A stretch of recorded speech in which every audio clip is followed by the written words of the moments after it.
Medina Cheikh, Medina Cheikh, Medina Cheikh TV, chaîne de lumière. Medina Cheikh, Medina Cheikh, Medina Cheikh TV, chaîne de lumière. Medina Cheikh TV, Medina Cheikh TV. Hello everyone, dear viewers, Medina Cheikhou TV. Today we are receiving one of CD Mohammed Cheikh disciples in our program, Religion and Spirituality of an Immigrant. His name is CD Mohammed Latif. He's from the United States of America. Assalamu alaikum, CD Mohammed Latif. Wa alaikum salam, Sohna Zainab. Mashallah. Thank you for having me on the show. And it's an honor really to be here. Here is our first question. We're going straight to the first question. In your country of residency, notably due to the increasing presence of immigrants, there is considerable diversification in the religious behavior of migrants. What relationship do you have with people of different religions? Mashallah. I can say that I live in Columbus, Ohio, and over there, it's a large community, and we have Spanish, Americans, Africans, Ghanaians, all kinds. And as for the Americans, I can say that at school we have normal relationship. Like we can talk about stuff about life, stuff that's going on right now, but we don't have that, beyond relationship. As for people, with like Christianism, religion and stuff like that, it's normal too. At work, you either talk about stuff that's going on at work, or you don't go beyond that. So it's the same, stuff. But with people of Islam, especially brothers of the Tariqah, we have a good relationship. We talk about, family. Sometimes we go to people's house. We have Senegalese people, so you could go ahead and eat to their house, and it's good. We have good relationship with them. What are the obstacles you encounter there to fully live your spirituality? As for the obstacles, the biggest one will be time. In the U.S., people are working. It's constant running. Sometimes people, they have kids. They take care of their family. People will have like 2 jobs working. That's you rarely have time for yourself. And being a Muslim, you tend to miss the Jummah prayer a lot. So unlike there, over here you have time. You could tell your boss that you want to go to pray, go do your Jummah prayer. But in the U.S., you can't do that. You have to work. They worry about your paycheck. Well, the thing is, you have to work, so they only care about the hours. As long as you put in the hours, then you're good. And the only time that you have for yourself is the lunchtime, and I think it's an hour.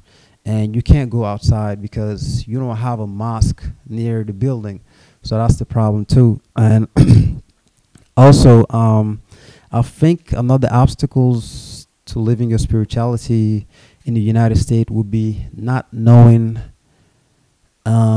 your religion or the tariqah, because people will attend the Hadrat al-Jum'ah, for example, but they won't really know the benefits of it. So they will wait 5 minutes or the Allah part to come and participate. I think that's some of the obstacles, not knowing the tariqah really, what's it about. What advice will you give to an immigrant so that he can fully live his spirituality despite the constraints? Mashallah, Sohna Zainab. As for advices, I say to make some sacrifices. Life is about sacrifices. Going to work, knowing that you're going to get money. You have to wake up early, and to wake up that early, you have to set up your alarm clock, and then going to work, cutting some sleep. That's some sacrifices that you make. It's the same for the tariqah.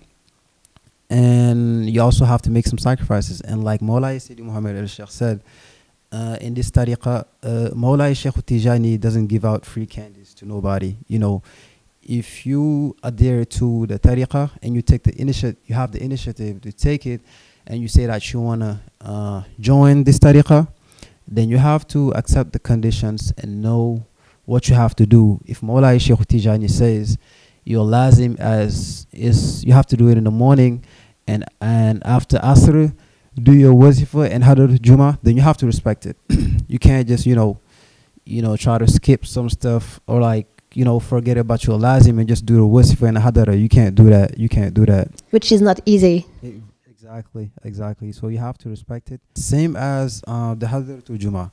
Mawlaya CD Mohammed Cheikh taught us that if a person misses the hadar to Juma 3 times in a row, there are some nawamis that see if the person attended or not.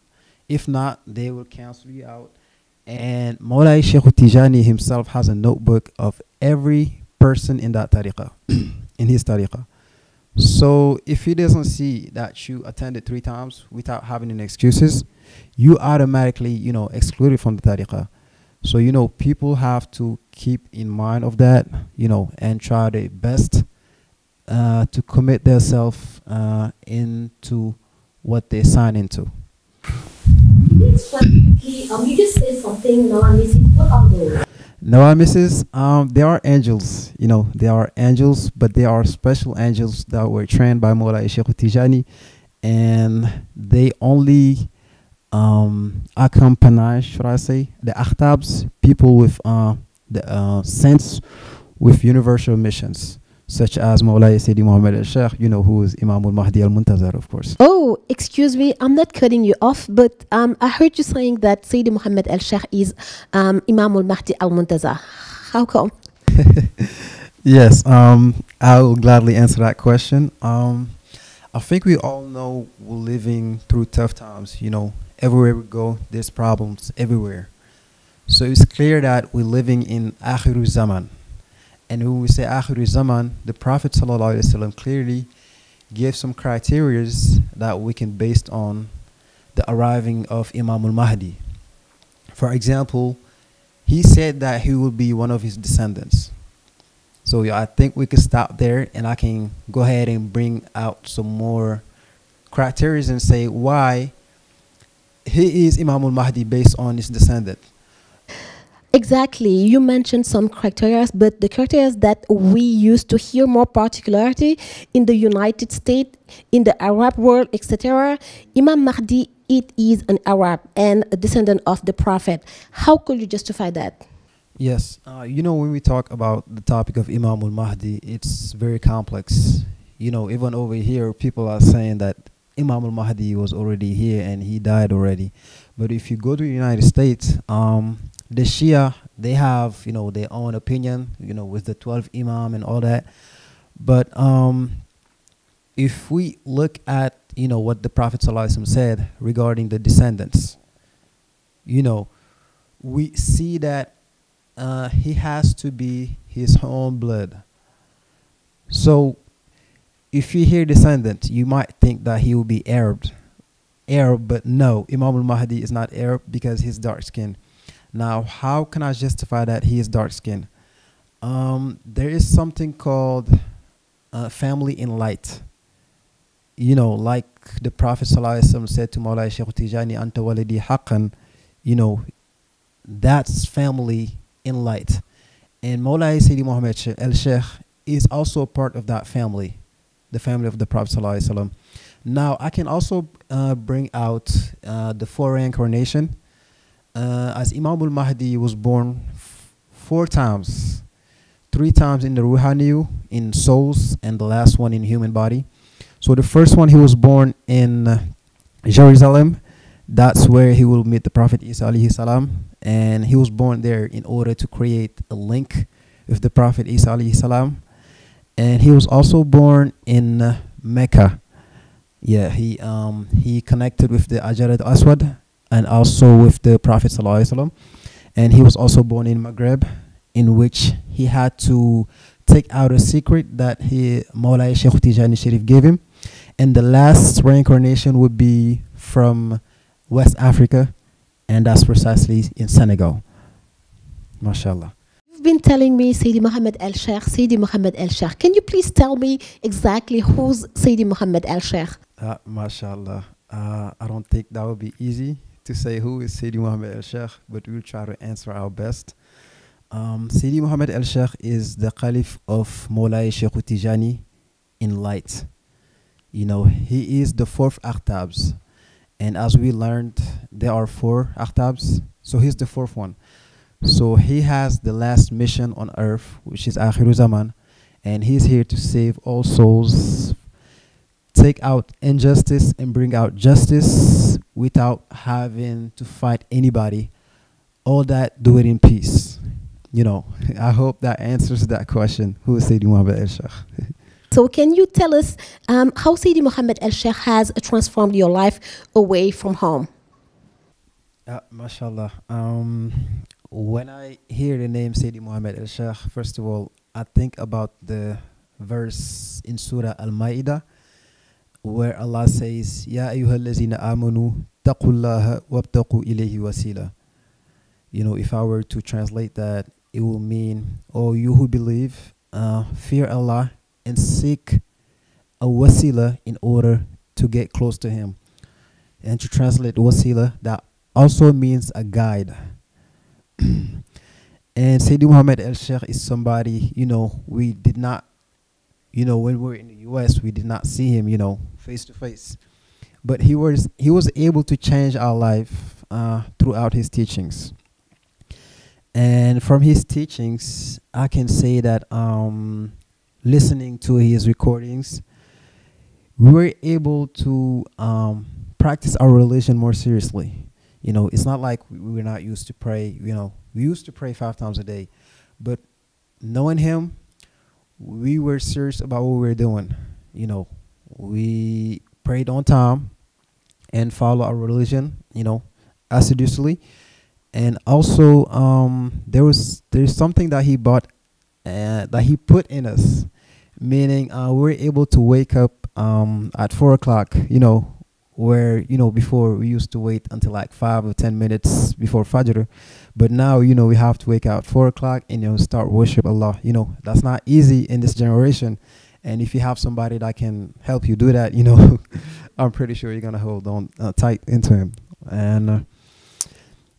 And how did, you know, it's not only that, he also changed our lives, you know, through his teachings with the many recordings he's done. You know, he's somebody that has done so many recordings, over 1,000. You know, one can't even process how many recordings he's done. And everything is over an hour.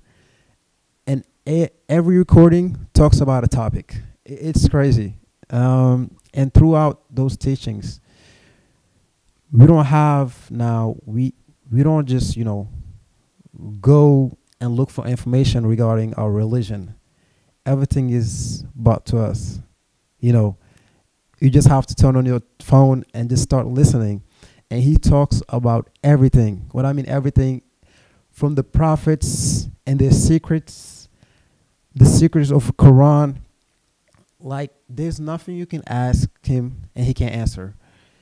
Alif Lam Mim, he already made teachings of it and said what he meant. I think in Cambodian he also said what Alif means, so meant. So, you know, he also Kaf Ha Ya Ain Sad Ha Mim Kaf Noon, everything. He revealed everything. Like, there's no more Allahu A'lam. You know, now we have Seydi Mohammed El Cheikh. You know, he answered everything. And he also talks about the prophets, like I said, their secrets. And when I take example of on the prophet Nuh alayhi salam, you know, he the one who revealed that his real name is Yashkur. You know, we never knew that.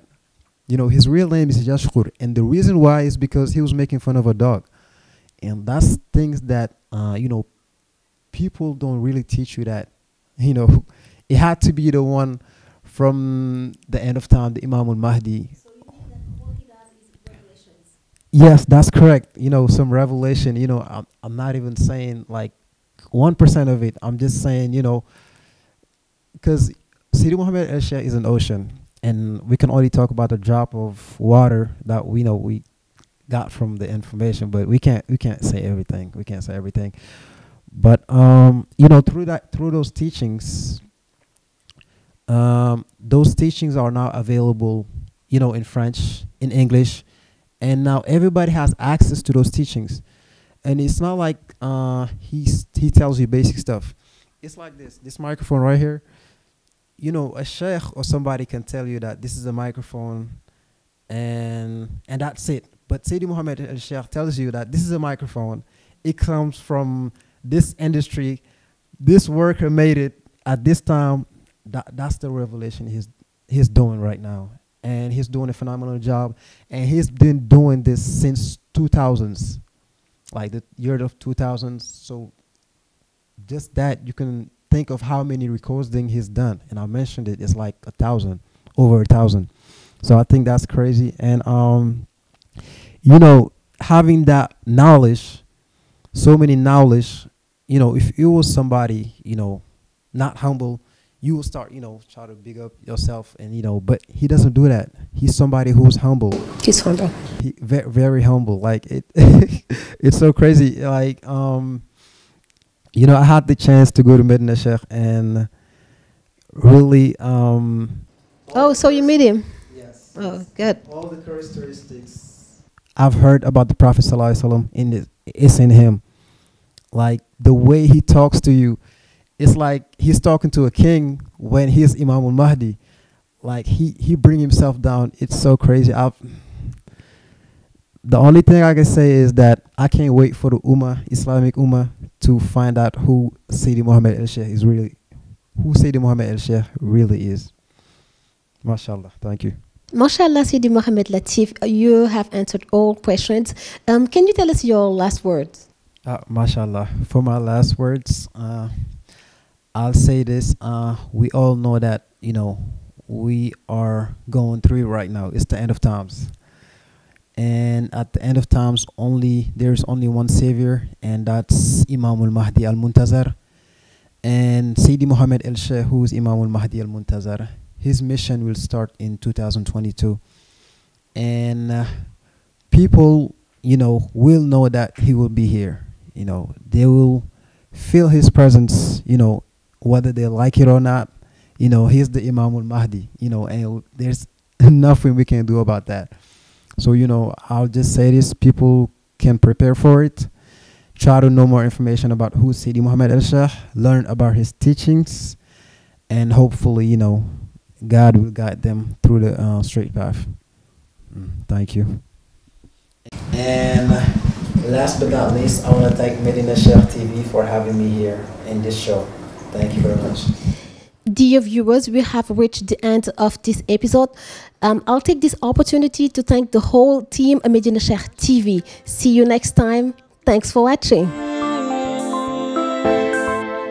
Medina Cheikhou.